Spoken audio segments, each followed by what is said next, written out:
বৃহস্পতিবার রাতে ইশারের পর একটা আমল করুন, আপনার সব গুনাহ ক্ষমা হয়ে যাবে, চেহারায় সৌন্দর্য বৃদ্ধি পাবে এবং মনের সব আশা পূরণ হয়ে যাবে ইনশাআল্লাহ। আপনি আল্লাহর কাছে যা দোয়া করবেন, যত পাপ আপনি করেছেন, কে নাই পাপ ছাড়া? প্রিয় ভাইরা আমার, আপনি আমলটি শেয়ার করে দিবেন। আপনি আমল না করে সওয়াব পেতে পারেন, সেটি কিভাবে জানেন? রাসূল সাল্লাল্লাহু আলাইহি ওয়াসাল্লাম বলেন, বাল্লিগু আন্নি ওয়ালাউ আয়া। একটি আয়াত, একটি হাদিস, একটি আমল যখন তুমি জানতে পারো, সেটি শেয়ার করে দাও, সেটি সবার কাছে, তোমার ভাইদের কাছে জানিয়ে দাও।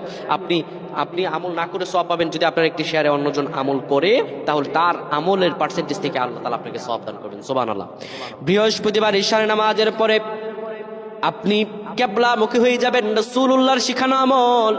সে আমলটি হলো, নবীজি সাল্লাল্লাহু আলাইহি সাল্লাম বলেন, ইশারের পরে যে ব্যক্তি সূরাতুল মুলক তেলাওয়াত করবে, এই সূরাতুল মুলক তেলাওয়াত করার কারণে আল্লাহ রাব্বুল আলামিন তার গুনাহগুলো ক্ষমা করে দিবেন এবং কবরের মধ্যে তার আমলগুলো হবে একটা পাখির মতো, একটা পাখির মতো হবে।